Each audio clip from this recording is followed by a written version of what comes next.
I was diagnosed with epilepsy at 14 years old, and at the time, I couldn't really comprehend the challenges that I would face in my life after this diagnosis. I used to go to appointments with my mom, and she would really take all the information in. She would ask all the questions. She would make sure that I'm following the schedule. I didn't really need to understand anything. All I could really think about when it came to my seizures was just how painful it is, and also like the scars from the injuries. And so I couldn't really think past that. Things started to change as I started the transition from pediatric care to adult care in the NHS. I had to now start being more present in these appointments. I had to start asking questions. I had to start understanding the condition and the effects and the changes I would have through medications. And during this transition as well, I started noticing also the side effects of my medications. Like I would be asking like, why after I take this medication, why can't I sleep? Why am I always feeling tired? Why am I having weird dreams because I'm taking this medication? And so I had to be more present in those appointments. So that was like the biggest change in that period. But even then, you know, I didn't have any responsibilities. My only responsibility was college and getting good grades. I had like a part-time job, but not because I needed to work, but more because I just wanted to, you know, get things for myself. So it wasn't really a big deal if I had to miss a shift because of I've just had a seizure or something like that. It wasn't a big deal to me at the time. Yeah, reality didn't really hit until I finished college, and it was time for uni. I did health and social care in college, and my dream was to become a nurse. I couldn't really choose between nursing or social work. And so when I found out that Salford University in Manchester does a combined course where I can do both, I was like, yeah, I need to get into that university because this is my dream. This is what I want to do. I can't pick between the two. I got a call from the university in about August, and they just wanted to ask about my epilepsy and see like where I was at. And so, you know, I was just honest with them. I said, look, my seizures right now, I'm trying different medications. My seizures are not controlled. Things are not great right now. I'm having about 3 to 4 seizures a week. And I was just honest with them. And they were like, you know, in this course, you know, patients, you'll be required to do some placement. You'll be working around vulnerable people. You'll be working in hospitals with needles, with equipment. And so we think it would be best for you maybe to take a gap year, work on your health, and, you know, and kind of go from there. I didn't really argue with them because they kind of scared me a little bit. You know, it's one thing me being in danger because of this condition, because especially with the type of epilepsy that I have, you know, sometimes I get warnings, but sometimes I don't. And even when I do get a warning, I don't have any time to get myself to safety or to do anything about it. And so, you know, it was one thing me putting myself at risk, but the idea of me and my condition possibly putting someone else at risk, you know, that scared me a little bit. So I didn't really argue with them. I said, okay, fine, I'll take the gap year. You know, a lot can change in a year, so let me try take the gap year, and we'll see how we are next year. In that year of me, you know, working on my health, you know, I now had bills.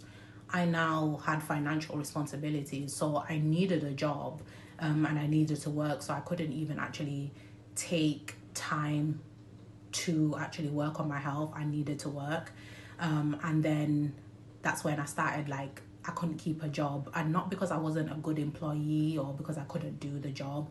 I was always like let go because they couldn't guarantee my safety at work because of my seizures. And so, but I was never like fired because I wasn't a good employee or anything like that. And so that kind of put into my mind how my life was going to be.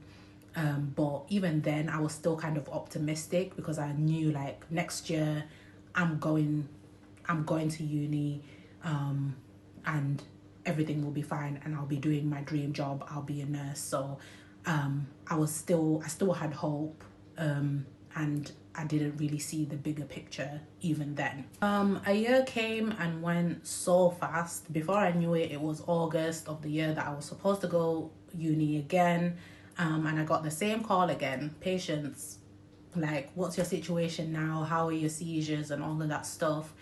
And again, me just being honest, I was like, I'm still in the same boat here. In fact, the seizures have gotten worse. They're lasting longer. Like, things are still not good. And they were like, that's fine. We'll just push it back another year. And then that's when I had to be like, hold up. That's when really epilepsy broke my heart for the first time, because this dream that I've had for so long, I knew it wasn't going to be. So from that moment in losing an opportunity to do what I actually wanted to do, and I had to come and be more honest with myself about my situation. I didn't want to keep going through this cycle of pushing it back, and not being able to do what I actually wanted to do. So I just kind of said, you know what, maybe nursing just isn't for me at this time, and I just left it at that, and that was my dream gone. I'm not encouraging anyone to like give up on their dreams, because if trying again works for you, that's commendable in itself, to pick yourself up and to keep trying. But for me, I kind of just had to be honest with myself, like, I can't keep going through this cycle of pushing it back. And so I had to find another dream, and I had to pick up my life and think about other things that I can do, without any limitations. So I've had epilepsy now for a little over a decade, and yeah, I'm 25 now, and my epilepsy is still not controlled. It's not well controlled at all. I'm still having like quite a few seizures, and if you watched my video before, and you kind of like, even right now, like if you hear like the changes in my voice, it's because I also, this year in May, I got the vagus nerve stimulation therapy, also known as VNS. It's a small metal device that's supposed to send like stimulation through to the brain to help control the seizures, alongside my medication. And so if you hear my voice going all raspy and weird, it's because of the device. When they did the surgery, that's why I've got this cute little scar right there. When they did the surgery, it was so close to my vocal cords. That's one of the biggest side effects of it. If you're thinking like, why is her voice changing like that? Yeah, it's because of the device that's supposed to be working alongside my medication to try and control my seizures a little bit more. It hasn't been an easy 10 years, especially going into adulthood and trying to be more independent and trying to do more things and having to do more things for myself, by myself, and all of that. And so it hasn't really been an easy journey. I have faith that one day things will be a little bit better, but it is very, very hard to keep that faith, keep that optimism, because I feel like low-key I lost it years ago, but it's still there sometimes at the back of my mind.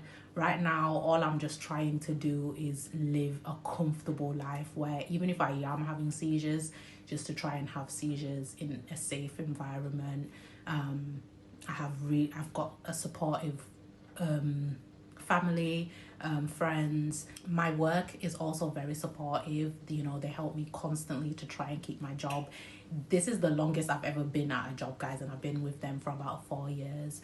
And so yeah, they've been really amazing throughout. And so those things give me hope, and I kind of just take every day as it comes, hope for the best. It is very, very difficult, and the journey has not ended yet. I still have many challenges on a daily basis. It's been, yeah, it's really shown me my strength and how far I can really push myself if I set my mind to it. So much stuff has happened for me, great stuff in the past few years, and so I'm grateful for that too. I am just going to be talking about more about in detail about my journey with epilepsy.